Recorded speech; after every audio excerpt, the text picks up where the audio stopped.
Fala galera, bem-vindos a mais um episódio do Universo Generalista. Meu nome é Caio Rux Pirandelli. Meu nome é Bruno Marcela. Eu sou a Valéria Duarte e eu estou novamente aqui no podcast. Para quem não acompanha o podcast desde o início, eu fiz parte durante o começo do projeto e eu pedi uma licença por causa dos meus compromissos acadêmicos. Só que eu sugeri o nome de uma pesquisadora que eu admiro muito e eu fiz questão de estar presente na entrevista dela. E hoje a gente vai entrevistar a professora Elisa Cosaza. O tema da nossa entrevista é meditação e controle emocional. Vou falar um pouquinho, brevemente, o currículo dela. Eu dei uma resumida, porque é grande, a gente resumiu um pouco. A Elisa, ela possui graduação em Ciências Biológicas pela Universidade de São Paulo, doutorado e pós-doutorado pela Universidade Federal de São Paulo, pesquisadora do Instituto Cérebro do Hospital Albert Einstein e professora titular do Programa Acadêmico em Ciências da Saúde da Faculdade também de Ciências da Saúde do Albert Einstein. E ela possui diversas colaborações internacionais. Ela participou do diálogo com o Dalai Lama, ela foi treinada por Paul Ekman e Alan Wallace para ministrar programa de treinamento para instrutores do Cultivating Emotion Balance, em um programa educacional, né, que o Einstein tem. Ela é quinto Dan de Aikido. As suas áreas de pesquisa estão dentro da neurociência e comportamento e tem como linha especial falar bastante sobre bem-estar, plataformas multimodais de neuroimagem, meditação e etc. Bem-vinda, Elisa. Obrigado por aceitar nosso convite. Obrigada pelo convite, gente. Eu sempre gosto muito desse tema ligado ao corpo, né? Porque a gente hoje em dia sabe que não dá para desconectar corpo de mente e mente de corpo. Na verdade, é uma unidade que nós humanos temos a necessidade de categorizar, né? Então a gente acaba separando as coisas, mas na realidade é tudo uma coisa só. Muito legal. E assim, Elisa, a gente sempre pede para o convidado falar um pouquinho da trajetória até a linha de pesquisa, vamos dizer assim. Então, o que te incentivou a chegar, né? Qual é o seu caminho de vida que te trouxe até essas linhas de pesquisas com meditação e atividade física e por aí vai? Bom, eu acho que tudo começa quando eu tinha uns 12 anos de idade e eu comecei a praticar Aikido. Na realidade, eu sempre tive uma paixão por artes marciais, porque meu pai chegou a treinar no Kodokan, né, no Japão, né, que é, assim, a origem do judô, né, ele chegou a treinar, se tornaram faixa preta lá, e treinar com algumas das lendas do judô, né, numa época em que ainda era possível fazer isso.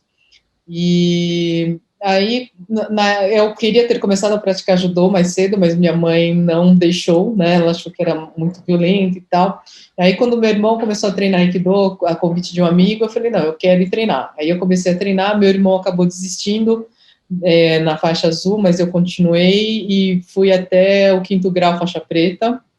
Cheguei a participar, fui instrutora, árbitro, diretora da Federação Paulista, né? Então, assim, por muito tempo foi uma das coisas mais importantes da minha vida, mas eu acabei parando, assim, de treinar, né, há uns 5 anos atrás, no sentido de que arte marcial é uma coisa que demanda muito, né, em termos até dos finais de semana, pensando em arbitragem e tudo mais, e eu acabei tendo que escolher um pouco entre a carreira de ciência e continuar realmente com uma carreira, né, dentro do Aikido. Eu acabei, então, optando pela ciência, continuo admirando muito, né, meu professor, Sensei Makoto Nishida, um grande mestre, né, mas aí nesse meio tempo eu acabei também começando a praticar meditação, porque o Aikido ele tem uma característica um tanto quanto contemplativa, né, pelos fundamentos trazidos pelo Morihei Ueshiba, que foi o mestre fundador, né, do Aikido, criador dessa técnica. Então, ele tinha uma visão bastante espiritual, religiosa. Então, toda a rotina dele, né, a arte marcial era precedida pelas práticas meditativas, né, muitas delas baseadas no shintoísmo, tá? E só depois que ele ia, então, treinar, né, a parte física. Então, a parte mental era a base para o treinamento da parte física. Então, eu acho que isso me influenciou muito para começar a querer conhecer mais sobre meditação, sobre diferentes técnicas. Eu comecei a praticar, então, a meditação sentada, né, além do Aikido, e eu acho que isso foi o início meu interesse acadêmico, né, por conhecer sobre meditação, e isso começou no meu doutorado, no meu projeto de doutorado já. A minha tese de doutorado foi provavelmente foi a primeira numa escola médica a avaliar os efeitos para ansiedade e depressão, né, sintomas de ansiedade e depressão da meditação. Muito legal. Muito bom. E, Elisa, assim, já caminhando um pouquinho para as suas linhas de pesquisa, né, em relação principalmente à saúde mental, controle emocional, hoje a gente sabe que existem características individuais das pessoas em saber lidar com as situações negativas ou estressantes, né, mas que existem ferramentas hoje que a ciência tem mostrado para poder lidar com isso. E em relação a essas ferramentas, o que as suas linhas de pesquisa têm investigado, o que elas podem contribuir em relação a essa temática? A questão das emoções se torna crucial, em especial nesse momento da pandemia, né, em que as pessoas estão afastadas, né, e tendo que gerenciar as suas próprias emoções. Elas estão sendo obrigadas, de certa maneira, a entrar mais em contato consigo mesmo, com o ambiente em que vive, com as pessoas da família, e eu ouvi recentemente de uma advogada que ela achou que ela ia ter que parar de trabalhar na pandemia, mas os processos de divórcio, os pedidos de divórcio aumentaram tanto, né, que ela foi até o contrário, né, começou a aumentar a demanda de trabalho dela.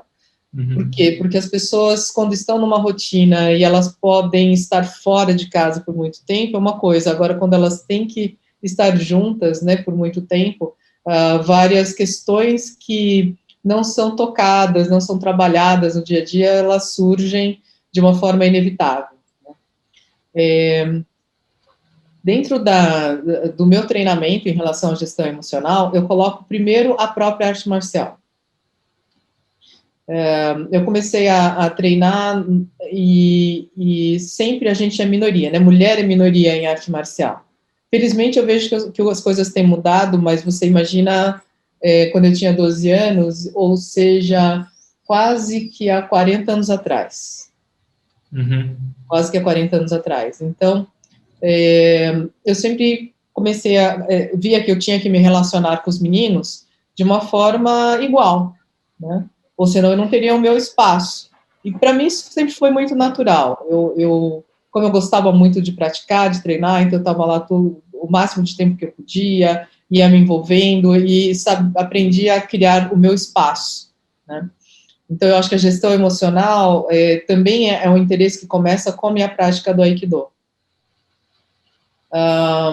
Mas em 2010 eu tive a oportunidade de participar do primeiro treinamento de formação numa técnica chamada Cultivating Emotional Balance, cultivando equilíbrio emocional.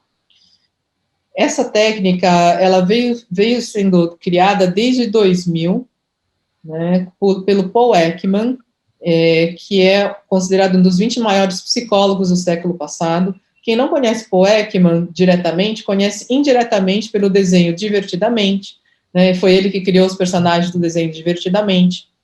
Quem gosta de série de detetive deve ter assistido Lie to Me, da Fox, né? O Lie to Me, ele teve como consultor o próprio Paul Ekman, aliás, episódios da série são baseados em episódios reais da vida dele. Né? Uhum. É muito interessante. E pelo Alan Wallace é um dos principais eruditos ocidentais dentro das práticas meditativas, em especial baseadas no budismo, né? Então, quando eu soube que finalmente, né, eles iam dar o treinamento para formar professores da técnica, e eu sabia de todo o processo de elaboração, porque eu já vinha acompanhando o Mind and Life Institute, que basicamente foi o berço de onde surgiu essa técnica, porque permitiu o encontro dessas pessoas. Então, eu falei, não, eu preciso fazer essa formação, que foi na Tailândia. Legal. Foi na forma de um retiro de pouco mais de 5 semanas, e nós ficamos lá sendo preparados. Aí depois eu voltei para o Brasil e comecei a elaborar as aulas, e comecei a dar os treinamentos de 42 horas no final de 2010 mesmo. E em 2017, eu recebi a autorização do Paul Ekman, da Eve Ekman, que também é a filha do Paul Ekman, mas ajudou a criar também o programa, e o Alan, para formar instrutores. Então, atualmente, existem 4 pessoas que podem formar instrutores da técnica, 2 nos Estados Unidos, a própria Eve Ekman e o Ryan Redman, e aqui no Brasil, eu e a Gianni Pili, que é a minha parceira aí de coordenação da formação de professores, que é pelo Einstein. É uma pós-graduação de 420 horas, chamada Gestão Emocional nas Organizações, Cultivating Emotional Balance. Aliás, fica a dica, porque as turmas têm lotado e já abriram as inscrições para a turma de 2021. Então, vocês buscam lá Gestão Emocional nas Organizações Einstein, no Google, vocês já vão cair direto na página dessa pós-graduação. Legal. A gente deixa depois do link na descrição do episódio, a gente deixa os links todos.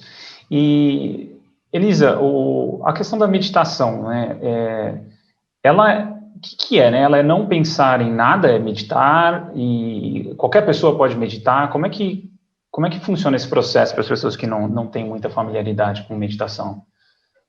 Inclusive, a meditação é justamente um dos instrumentos que a gente pode utilizar para a gestão emocional. Dentro do Cultivating Emotional Balance, a gente tem 2 focos: as práticas meditativas, né, e as técnicas de conhecimento e manejo das emoções, né? E as práticas meditativas, elas são o pano de fundo para que a pessoa possa se conhecer emocionalmente e passar a manejar as suas próprias emoções, olhar para outra pessoa e tentar reconhecer como ela está emocionalmente, facilitando a interação. A meditação, ela é cercada de uma série de erros conceituais, né? E as pessoas muitas vezes se afastam de querer praticar meditação porque elas ouviram falar que meditação era isso ou aquilo. Por exemplo, ela não é não pensar em nada. No dia que a gente não pensar em nada, nós morremos, né? Na verdade, a prática de meditação é basicamente a possibilidade de escolhermos um foco de atenção. Então, desde práticas básicas e clássicas, como prestar atenção na respiração. Então, eu vou sentar, posso fechar os olhos ou manter os olhos abertos, mas enfim, aí eu começo a prestar atenção na minha respiração. A respiração no abdômen, por exemplo. Eu vou observando os movimentos que a respiração provoca no meu abdômen. Esse é o meu foco de atenção. Então, não é não pensar em nada, né? Na verdade, você tem um foco único de atenção. Um foco de atenção. E se ater àquele foco por um período... Isso, é um treinamento de se ater ao foco. Por quê? Porque a gente tende a se distrair, né? A nossa mente, ela naturalmente tende a ir para distrações. Então, faz parte se distrair, mas na hora que você nota a sua distração, você volta o seu foco de atenção para o objeto da prática, né? Então, a gente tem 2 elementos, a atenção e o monitoramento da atenção. São 2 elementos dos quais, até classicamente, a gente tem nas descrições de textos clássicos, né? Que basicamente seria essa habilidade de eu manter em mente o objeto da minha atenção, que é a tradução de mindfulness na tradição, tá? Mindfulness na tradição não é atentar para o momento presente sem julgamento, que é a tradução que se tem no Ocidente de mindfulness. A tradução, vamos dizer assim, tradicional é manter em mente o objeto da minha atenção, que envolve atenção e memória, certo? Para eu manter em mente alguma coisa, eu preciso de atenção e memória. Então, eu mantenho em mente o objeto da minha atenção. Eventualmente, eu escapo desse objeto de atenção, eu tenho que notar isso e trazer de volta. Então, aí entra o elemento monitoramento da atenção, que é uma outra faculdade que nós temos, né? Então, se a gente for pensar em meditação classicamente, então nós temos o elemento da atenção, memória, manter em mente, e mais essa outra faculdade, essa nossa habilidade de perceber quando saímos do foco de atenção e retornar, esse monitoramento, tá? Então, é o exercício desses dois componentes. À medida que você vai se tornando um expert na prática de meditação, esses momentos de distração vão se tornando menos frequentes e vão se tornando também mais breves. Por quê? Porque você vai treinando conseguir manter em mente o objeto da sua atenção. Tem alguns estudos clássicos, por exemplo, do Richard Davidson, que trabalhou com monges que haviam praticado, no mínimo, 10 mil horas de meditação, né? Haviam, dentre os sujeitos deles, alguns que tinham praticado até 40 mil horas, né? E eles têm um padrão de eletroencefalograma dentro da prática que eles estavam fazendo, que é uma meditação específica, de meditação da compaixão, em que o foco é realmente estar praticando a compaixão, né, pelo tempo todo da prática, por todos os seres, tá?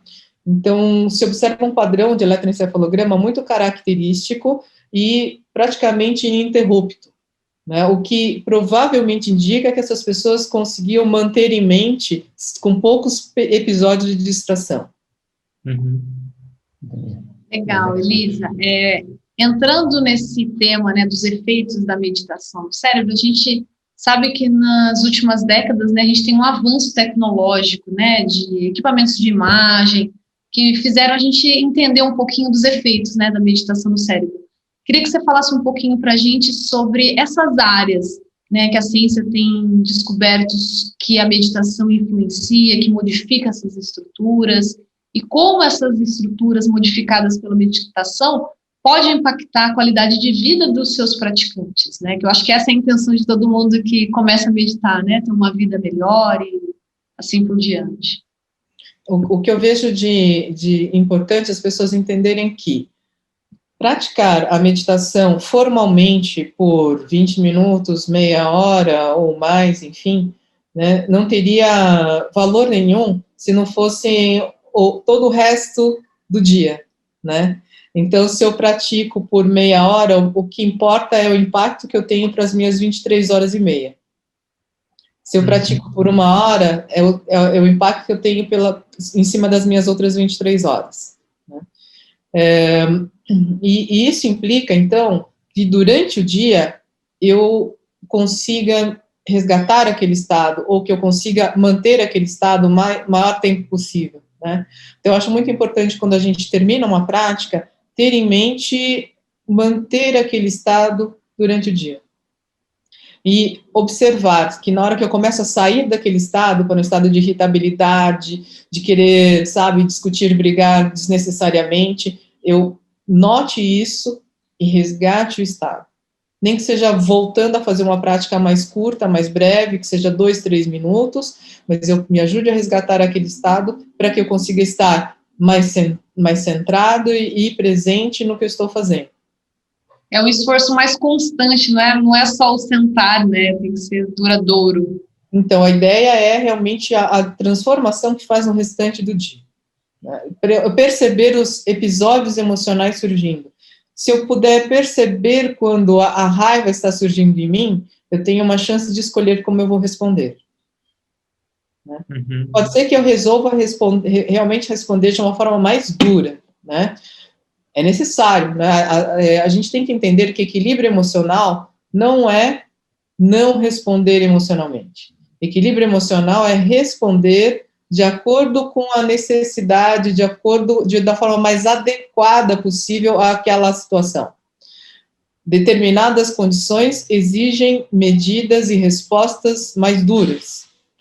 Outros momentos, uma resposta mais amena e mais, vamos dizer assim, mais gentil.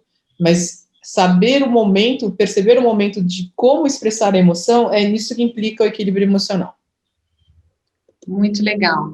Emendando uma pergunta sobre esses efeitos, nos últimos anos eu tenho sido, né, uma consumidora dos efeitos do exercício físico no cérebro, né, por causa da minha formação em educação física, meu doutorado em neurociência, então é uma área que me atrai muito, né, como que o exercício físico, principalmente a corrida, né, que é minha área de especialização, como a corrida impacta o cérebro, né, e a gente tem dentro dessa área de movimento e cérebro algumas hipóteses tentando explicar o porquê o exercício físico, principalmente o aeróbico, ele é um regulador positivo do sistema nervoso central, né? A minha pergunta para você, que eu sempre quis fazer essa pergunta, e vou ter a oportunidade agora, qual a explicação do ponto de vista evolutivo para que se é que existe, né? Que a meditação impacta positivamente o cérebro, né? Porque do ponto de vista evolutivo, o exercício físico parece que os nossos ancestrais, eles estavam envolvidos, por exemplo, em corridas de longa distância, com foco, um foco ativo ali, e isso pode ter trazido por milhões de anos esse benefício da corrida de longa distância, por exemplo. Eu queria saber se existe, dentro da área que você estuda de meditação, alguma hipótese do porquê a meditação pode impactar positivamente o nosso cérebro. Bom, no caso do exercício físico, imagino que a própria questão cardiovascular, porque existe uma conexão entre o sistema cardiovascular e o sistema nervoso, porque você tem que levar oxigênio, né, para que o cérebro funcione, levar glicose, enfim, né, tanto que hoje em dia a gente sabe que o exercício físico aeróbico, como a corrida, é uma das poucas coisas que se tem certeza que impactam, por exemplo, em relação à demência, né? Então, o indivíduo tende a ter um cérebro saudável por mais tempo se ele estiver fazendo exercício aeróbico, tá? Alguns motivos podem estar relacionados a essa conexão, né, entre o sistema cardiovascular e o cérebro. E existe também a questão de transtornos mentais, né, e exercício físico. Se você tem depressão, certamente o psiquiatra vai te dizer, você precisa praticar atividade física diariamente ou o máximo que você puder para você conseguir manter o seu humor, né, de uma forma positiva e evitar recaídas em depressão. No caso específico da meditação, o que eu vejo é que nunca se falou tanto em meditação porque nunca o nosso cérebro foi exigido de uma maneira pelos recursos tecnológicos, né? Então, não é normal de um ser humano ficar sentado olhando para uma tela como nós temos feito por muito tempo, né, em especial desde que começou a pandemia. Mas mesmo antes já existia isso, né? Já existem pesquisas tentando avaliar o impacto do uso de smartphones, tablets, computadores no cérebro, não só de adultos, mas também de crianças. Existem alguns estudos que são sugestivos de que existe talvez um novo transtorno de adição, que é em relação a smartphones e tablets, né, esse uso em mídias sociais, mais especificamente, tá? Então, adição a mídias sociais, e, no caso, a meditação, ela poderia servir como que um antídoto, né, bem a nível de hipótese mesmo, né, mas eu vejo como se fosse um antídoto, porque enquanto essas telas nos absorvem para fora, né, a meditação nos permite nos absorver para dentro de nós mesmos, né, e nos reconectarmos conosco, nós nos lembrarmos de quem somos e por que estamos aqui, de verdade. Tem um autor que eu vivo citando aí nas entrevistas, mas porque eu vejo que ele realmente conseguiu vislumbrar alguma coisa muito interessante nesse ponto, que é o Yuval Harari, né? Ele comenta muito a questão de que se antes praticar meditação ou qualquer outra coisa que nos levasse ao autoconhecimento, pode ser a própria psicoterapia, era uma opção, não é mais, né? Nós precisamos fazer isso, caso contrário, as grandes corporações, né, tecnológicas vão saber mais de nós mesmos do que Sim. Nós, né? Outro dia também eu estava envolvida num curso online, onde eu pude interagir com um psiquiatra, o Cândido Moreira, que ele falou assim, olha, algoritmo, ele é gerado a partir do que nós buscamos, né, no Google, enfim, né, ou o que postamos nas mídias sociais, ou o que escrevemos nos e-mails, enfim, né. Então, nós podemos usar isso ao nosso favor. Que tal começar a buscar palavras como bem-estar, atividade física, meditação, né? Uhum. E aí o que nós vamos ter em retorno, em termos até das notícias e dos produtos que vão ser oferecidos, são coisas que estão nos levando para um caminho mais positivo do que para um caminho mais negativo. Verdade. Tinha pensado nisso. É legal, né? Porque quando você vê a minha página, por exemplo, só tem yoga, só aparece gente fazendo yoga, porque eu acho que eu busco, né? E sobre o Harari que você disse, eu vi uma entrevista com ele, Elisa, ele falou que ele medita 2 horas todos os dias. Sim, ele medita 2 horas todos os dias. É bem legal, porque eu gosto de dar esse exemplo, porque sempre tem alguém que fala, mas eu não tenho tempo para meditar. Eu falei assim, olha, um cara que é requisitado globalmente, né, como o Yuval Harari, medita 2 horas por dia. Né? O Dalai Lama, né? Medita umas 3 horas por dia, né? Até ele costuma dizer assim, nossa, hoje meu dia vai ser cheio, eu preciso meditar mais. Nossa. Eu acho que é uma questão de organização, né? Porque é uma questão, talvez acorde um pouco mais cedo. Hoje está fazendo 34 dias que eu estou meditando todos os dias, né? Eu medito com os meus alunos, mas eu não tinha a minha prática. Faz 34 dias. Tem dia que eu tenho que acordar 5 horas, 10 para 5, para não perder, e assim vai, né? Tem que ter um pouquinho também de sacrifício, né? Porque senão não vai dar certo. Sim, sim. Eu acredito muito num equilíbrio entre sacrifício e conforto que as pessoas têm que ter, né? Essa questão da qualidade de vida, ela vem dessa equação, né? Do equilíbrio entre o meu sacrifício e o meu conforto, né? E não dá para ficar só em conforto. Uhum. Eu não consegui fisicamente, né? A gente sabe disso fisicamente, né? A gente foi pelo aspecto evolutivo, a gente precisa se movimentar, né? Sempre se movimentou então é uma questão de equilíbrio, né? Talvez a gente inclusive gravou um episódio inicial, assim, os primeiros episódios sobre isso, né? Quanto essa busca por conforto, ela tira o bem-estar, né? A gente vê o conforto como bem-estar, mas no final das contas ele pode estar tirando, é uma equação importante do bem-estar, né? A parte de sacrifício e fazer atividades que a gente não gosta muitas vezes, né? Ter esse foco externo, enfim. Mas é algo difícil hoje em dia, todo mundo quer conforto. É difícil você falar, né? Busque um pouco mais de desconforto, né? É uma coisa complicada de entendimento mesmo da população como um todo. Né? De sair da zona de conforto para encontrar o bem-estar, né? Eu acho que esse é um ponto bem importante, né? Os desafios, inclusive desafios físicos, né? A gente vê, por exemplo, muitas pessoas, nós vamos viver mais, mas eu acho que a gente nunca teve tantas pessoas com, sei lá, talvez 50 e poucos, 60 e poucos anos, que estejam tão limitadas fisicamente. Com certeza.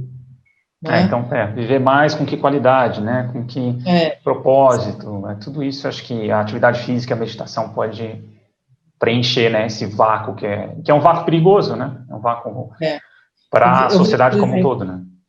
Os meus avós eram agricultores, né? Como muitos imigrantes aí. Então, minimamente, eles tinham aquela atividade, né? De trabalhar, de acordar cedo, e tinham um objetivo com aquilo, enfim. Né, e isso fazia com que você chegasse aos 50 e poucos, 60 e poucos, né, com uma certa agilidade física, né, com habilidades que muitas vezes você vê as pessoas perdendo muito cedo. Né? Então, assim, você olha para essas pessoas e pensa no quanto elas vão viver, né, é muito triste ver isso. Em vez de a gente ficar feliz de pensar, nossa, essa pessoa vai viver até uns 80 e poucos anos. Se com 60 ela já está dessa maneira, e ela não está fazendo nada, é claro que ela, se ela despertar com 60, ela pode, né, fazer alguma coisa por ela, mas se ela não despertar, o chegar aos 80, se chegar, vai ser muito sofrido. Sim. E, Elisa, trazendo um pouquinho ainda para o viés de movimentação, que a gente está nessa temática, eu e a Valéria, a gente tem uma experiência muito grande com corrida, né? Então, a gente, além de trabalhar com isso, a gente é praticante. Eu fiz muita corrida de montanha, ultras maratonas, e a gente teve a oportunidade, por exemplo, de morar na Serra da Mantiqueira durante 1 ano e meio. E as experiências que eu tive lá foram, e a Val já teve essa experiência também de estar meditando durante a corrida, essa meditação ativa, ela falou que despertou durante uma maratona. E eu já tive experiência, por exemplo, de estar sozinho na montanha, no nascer do sol, e se sentir aquele bem-estar, aquela contemplação. E também as sensações, por exemplo, de quando eu entrava numa trilha, eu estava sozinho, entrava numa trilha, o foco atencional meu era totalmente direcionado para onde eu estava indo, onde eu não podia me perder. Então, essa questão desse foco atencional, que é uma consequência, claro, desses estudos que têm mostrado a meditação ativa, a minha pergunta é se você pode falar dos benefícios desse tipo de atividade que consiga levar esse foco, e se outros esportes também podem trazer isso, como você tem essa experiência com o surf também, se pode trazer esses benefícios de foco atencional durante a atividade física. Eu agora estava pensando que, na realidade, assim como fazer mais atividade física era natural, estar no estado contemplativo também era mais natural no passado. Né? E tudo que não dá mais para ser natural tem que vir na forma de técnica. Né? Então, vem as técnicas de corrida, vem as técnicas daquilo, vem as técnicas de meditação para tentar nos levar a estados que antes eram mais naturais. Você imagina alguém, talvez, na pré-história, quanto tempo, além de em atividade física, em quanto tempo essa pessoa não ficava em estado contemplativo? Por exemplo, para pescar, né? Para conseguir lançar, né, exatamente em cima do peixe, né, a lança. Né? E quanto tempo ele não tinha que ficar contemplando? Quanto tempo a pessoa não contemplava de ver o pôr do sol? Ou uma fogueira, né? Tem um antropólogo, Johnson, que ele fala sobre meditação, né, uma história da meditação. E ele comenta que talvez as primeiras práticas meditativas tenham surgido ao redor da fogueira. Né, que a chama tem aquele efeito, né, atrativo, ao mesmo tempo começam os primeiros rituais, enfim, então estados contemplativos, eles eram mais comuns, né, eles eram naturais, né? Agora a gente tem que, para entrar em estado contemplativo, tem que ter uma técnica. Para fazer atividade física, a gente tem que ter jogos, técnicas que nos levam a fazer isso. Né? Sim. Legal. Então, eu acho que o surf é uma forma de você estar em contemplação também, né?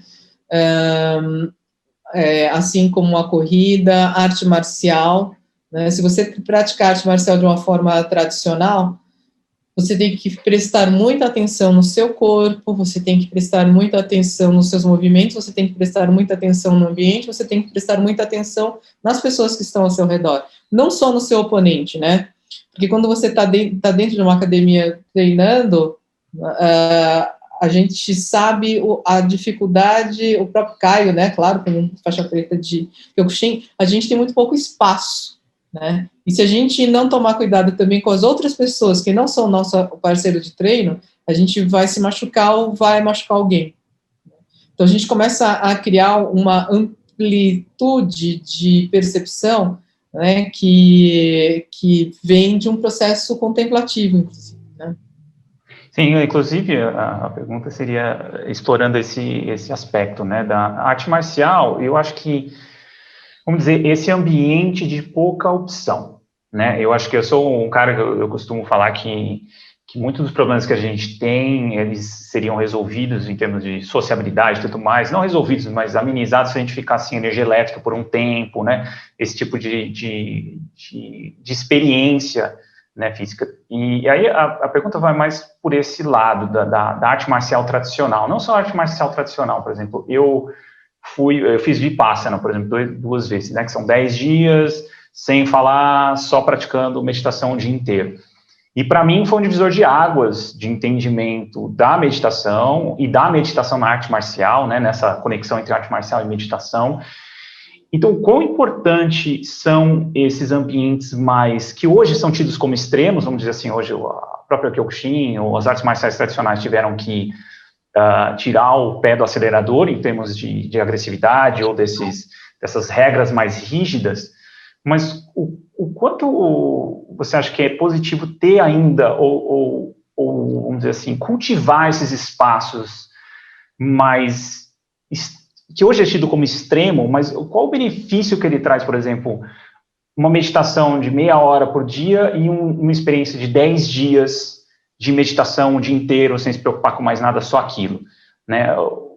Você acha que tem uma importância diferente esses espaços mais de imersão maiores do que a prática mais de meia hora, uma hora por dia, mais espaçada? Ou você acha que não tem tanta essa importância esses espaços? As imersões, elas são fundamentais para que você realmente aprofunde a sua consciência em termos de meditação, né? Com meia hora, a gente consegue, vamos dizer assim, dar uma arranhada na casquinha, né, da mente. Em 10 dias, é muito, muito mais. Em um mês, mais ainda. Em 3 meses, em um ano, né? O Alan Wallace, que é meu principal professor de meditação, né, e que é um dos criadores do Cultivating Emotional Balance, ele acabou de inaugurar o Center for Contemplative Research, né, o Centro de Pesquisas Contemplativas, que é destinado a estudar os efeitos da meditação em pessoas que vão ficar pelo menos 3 meses meditando. Algumas vão ficar 1 ano, outras pretendem, não tem data de saída, né? Em algumas tradições contemplativas, inclusive, esses treinamentos, né, tradicionais, eles fazem parte da formação, em especial se for uma formação monástica. Mas por quê? Porque é necessário para realmente você conseguir aprofundar nas camadas da mente. Eu estou fazendo parte do board científico do Center for Contemplative Research, e eu fiquei quando eu fui convidada, claro, eu aceitei com muito agrado, mas quando eu abri lá no site, vi quem mais estava, né, são 7 pessoas do board, são 2 prêmios Nobel que estão lá. Então, a gente tem pessoas do calibre de indivíduos que têm prêmio Nobel interessados em conhecer mais a mente, né?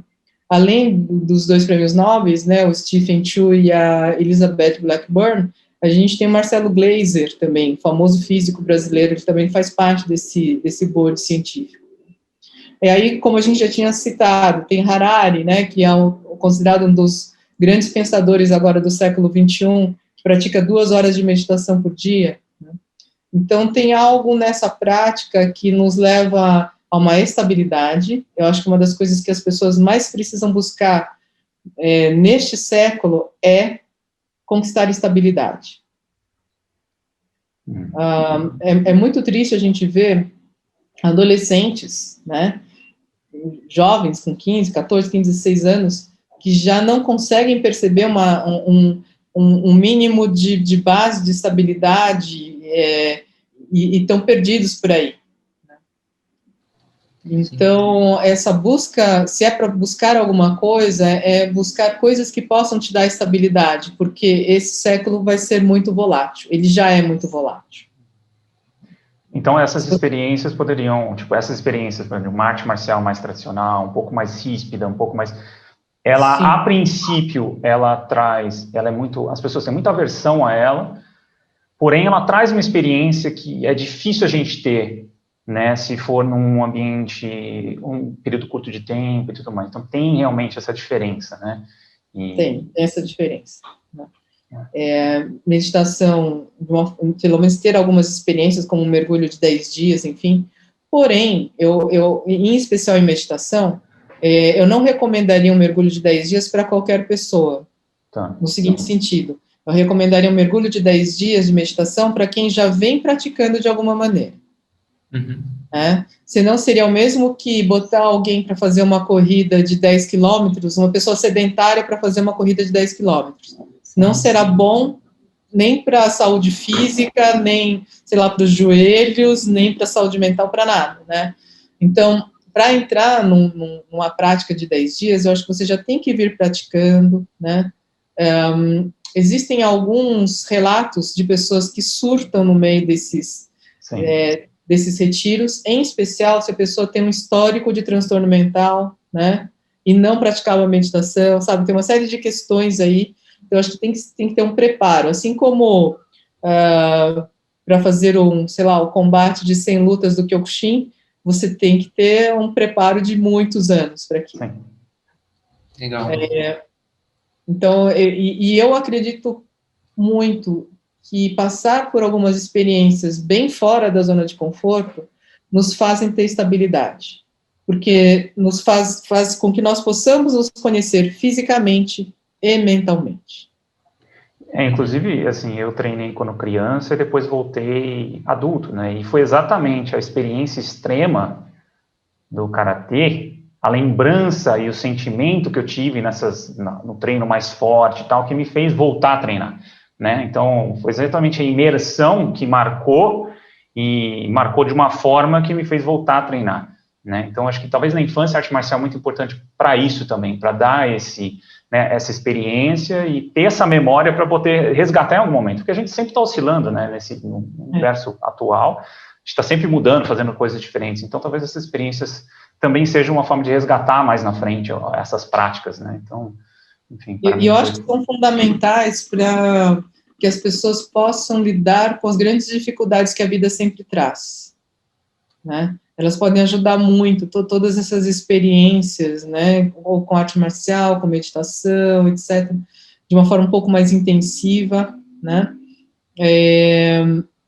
Até para o indivíduo, sei lá, ser o CEO de uma empresa pode fazer toda a diferença. Sim. E Elisa, assim, a sua resposta dessa pergunta anterior talvez bate um pouco com o que eu vou perguntar para você agora, em relação a aprender a lidar com o desconforto, né? Então, assim, o quanto você acha que experiências corporais, então, por exemplo, eu tive a experiência também de arte marcial através do jiu-jitsu, a gente é praticante de yoga e tem essa questão de se sentir confortável no desconforto, né? E uma experiência que eu tive também, por exemplo, eu estava escalando na rocha, estava aprendendo a escalar em rocha, a gente estava lá em cima e eu estava cansado, claro que você tem um pouquinho do medo da altura e você tinha que fazer toda a amarração certa, tirar o nó, então você tinha que manter a calma, manter o controle, né? E a minha pergunta é se realmente essas práticas conseguem ter uma transferência para a teoria, podemos dizer assim, né? Então, no momento estressante, você conseguir controlar, mas muito por conta que você vivenciou nesses momentos, assim, dessas práticas, né, corporais, seja ela arte marcial, yoga, escalada. Você acha que tem essa transferência inconscientemente? Eu acredito que sim, Bruno, porque basicamente o que o seu corpo reconhece é a mudança fisiológica, né? Uhum. Você toma consciência. Então, a mudança fisiológica que acontece numa situação extrema, sei lá, da escalada, né? Toda aquela sensação da adrenalina, etc., e a consciência que você tomou para que você conseguisse ficar calmo e resolver o seu problema, é a mesma que vai acontecer quando você estiver, sei lá, no seu trabalho, acontece um grande problema, a sensação fisiológica que você vai ter é muito parecida. E a solução fisiológica também, que é talvez respirar para você baixar a sua ansiedade, conseguir olhar e ver a solução. Sim. Né? Então, eu nunca vi nenhum estudo de ciência mostrando esse tipo de transferência ou não, né? Mas pensando por exemplo, na base das emoções, né? O que a gente consegue reconhecer a emoção por causa da mudança fisiológica. E todo o aprendizado do Cultivating Emotional Balance vem disso, de você conseguir reconhecer essas mudanças, né, fisiológicas, para que você possa lidar com elas. Legal. E as mudanças são muito... O que acontece lá na rocha e o que vai acontecer lá no seu escritório, as sensações fisiológicas são muito parecidas. E as soluções fisiológicas que vêm em seguida também são. Então, eu acredito que haja essa transferência, né? Uma das coisas que eu mais me lembro do meu treino de arte marcial, certamente eu não sei te dizer quantas vezes eu caí e levantei, né? Então, essa questão de cair, levantar, acostumar com o chão, acostumar com o desconforto, né? Enfim, lesão faz parte, né? Só não tem lesão quem não faz exercício, quem não faz um esporte, né? Uma atividade física. E se recuperar da lesão e assim por diante, acho que isso tudo traz um aprendizado, né? Que é levado para a vida. Legal. Muito legal, Elisa. Eu queria fazer uma pergunta que eu vi uma vez você falando numa entrevista, algo que me marcou muito, porque eu nunca tinha visto nenhum pesquisador falar sobre isso. Nessa entrevista, você falou sobre a importância da ética na construção de uma vida de qualidade. Eu queria te perguntar se a meditação ela pode ajudar as pessoas a refletirem sobre si, para ver se elas estão sendo éticas nas suas relações. Como você vê? Queria que você falasse um pouquinho sobre isso. Eu acho que é inevitável durante uma prática meditativa, em especial se for uma prática voltada mais para o insight, mas mesmo em que você está tentando obter quietude, né, que são algumas das práticas mais básicas. Se você não está agindo eticamente, você é minimamente normal mentalmente, né, aquilo vai aflorar e vai te trazer um grande desconforto, né, te sinalizando que você está fora do seu caminho da qualidade de vida. Não vejo como, tirando a pessoa que tem psicopatia, etc., mas aí nós estamos falando de pessoas doentes, né? Mas tirando os casos de psicopatia, eu acho que você está querendo buscar bem-estar, um bem viver, uma qualidade de vida, na hora que você se senta para meditar e você sabe que você está traindo, você está sendo infiel, que você está roubando, que você está... né? Aquilo vai vir e vai te causar um grande desconforto e vai te sinalizar, olha, você está fora do seu caminho do bem-estar. Muito legal. E, Elisa, nas suas pesquisas chegou... Desculpa, só um instantinho. E é muito bom que isso aconteça durante a meditação, para que você tome consciência, porque a maior parte das pessoas sente mal-estar sem ter consciência do porquê que está sentindo aquele mal-estar. É verdade. Sim, eu acho que quem já brigou com alguém e no outro dia tentou meditar, já deve ter ficado revivendo essa briga, né? Quando você tem um desconforto, é na hora da meditação que vem. Eu passei recentemente com um desconforto com uma pessoa, eu não consegui, eu fiquei 2 dias, eu nem estava mais pensando nisso, mas estava em mim e ficava voltando, assim. Então, acho que é um insight, né? Que alguma coisa não está legal, né? Porque muitas vezes as pessoas vão acumulando episódios de ações que não foram legais ou não éticas, se você preferir dar esse nome, de repente a pessoa, e ela não vai tomando consciência devida, chega uma hora que ela já está tão perdida que ela só consegue reconhecer uma coisa, o desconforto, mas não sabe mais nem as origens dele. Sim. Muito legal. Eu já reparei também, Elisa, por exemplo, pessoas que não conseguem ficar sem fazer nada, né? Não, nem falando meditação, né? Então, sei lá, acabou a energia elétrica, não tem nada a fazer. Você vê que é uma inquietude que a pessoa fica, talvez porque ela toma consciência dela mesma nesses momentos, né? Talvez ela comece a pensar nela e tudo mais. Não estou nem falando em meditação, no caso, né? Que seria um estado talvez mais profundo. Mas você vê uma inquietude das pessoas. Então, eu acho que bate muito com essa importância do indivíduo ter essa questão ética para conseguir entrar nesses estados, né?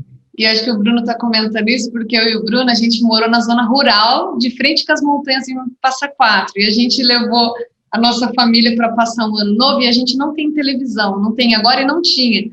E a gente viu um desconforto na nossa família inteira, Elisa, porque eles não sabiam o que fazer.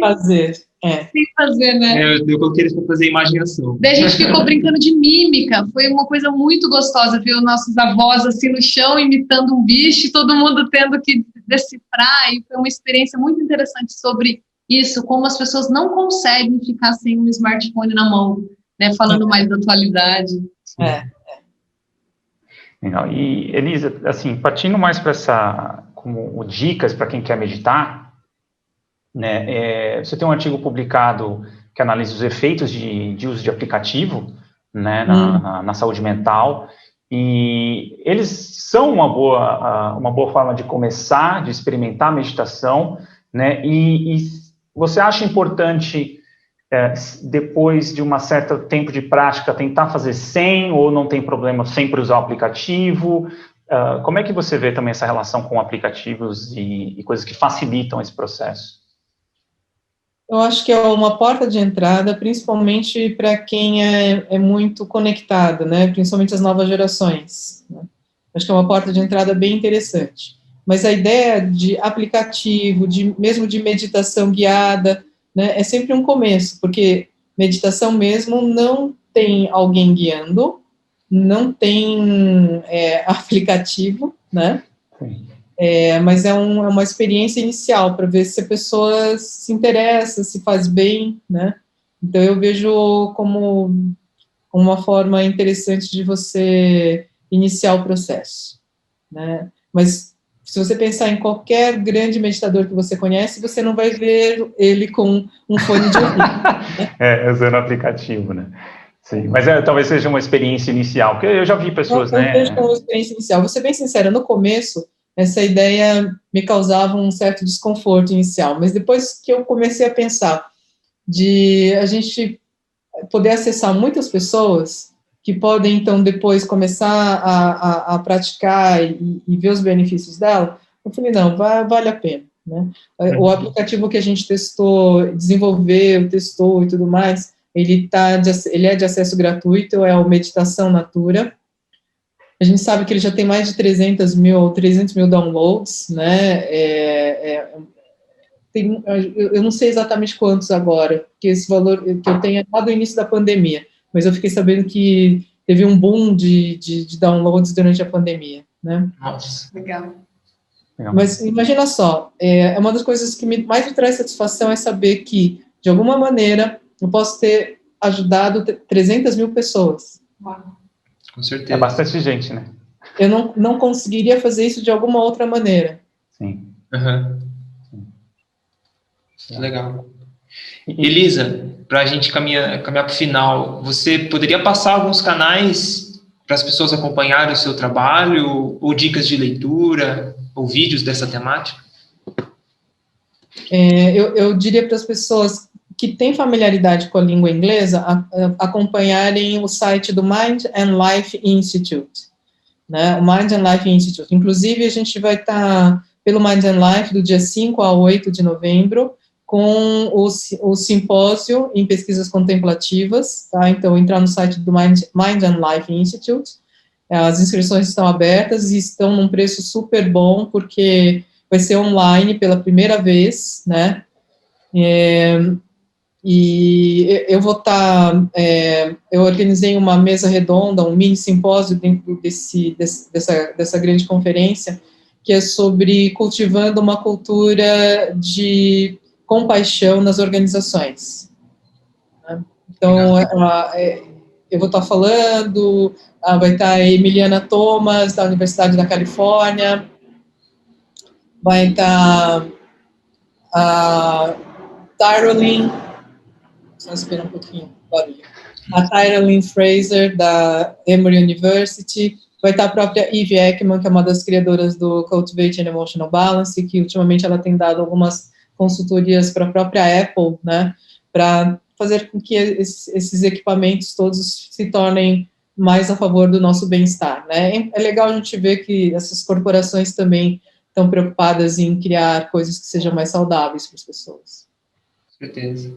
Está tendo uma pressão, né, nesse sentido agora, com o documentário agora, também.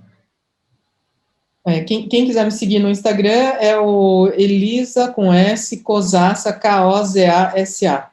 Né, lá eu vou colocando essas questões, esses eventos, essas coisas que vão acontecendo, vou postando alguns vídeos, é um blog pessoal esse. Legal. A gente vai deixar tudo na descrição também do episódio, os links, né, sempre deixa. E acho que agradecer, Elisa, pelo tempo e pela disponibilidade de conversar com a gente, bater um papo breve sobre as suas pesquisas. Foi um prazer, acho que para nós três aqui, todos que temos essa afinidade com atividade física e meditação, foi muito legal. Que legal, gente. Muito obrigada pelo convite. E aí também... Elisa, foi muito bom. Obrigada. Quem está ouvindo também, compartilhem, né? A gente faz isso como um hobby nosso. Então, gostou do conteúdo, compartilhe nas redes, né, Spotify ou YouTube também, e ajude a gente a chegar em mais pessoas. Tá? Então, e mais uma lembrando vez, que a gente tem um canal do Apoia-se, se você puder acompanhar e está acompanhando a gente, quiser ajudar, é só clicar lá, tem os valores e tudo mais, você pode também estar contribuindo através desse canal. E é isso, Elisa, obrigado mais uma vez, foi um prazer enorme. Prazer, obrigada. Foi meu, gente.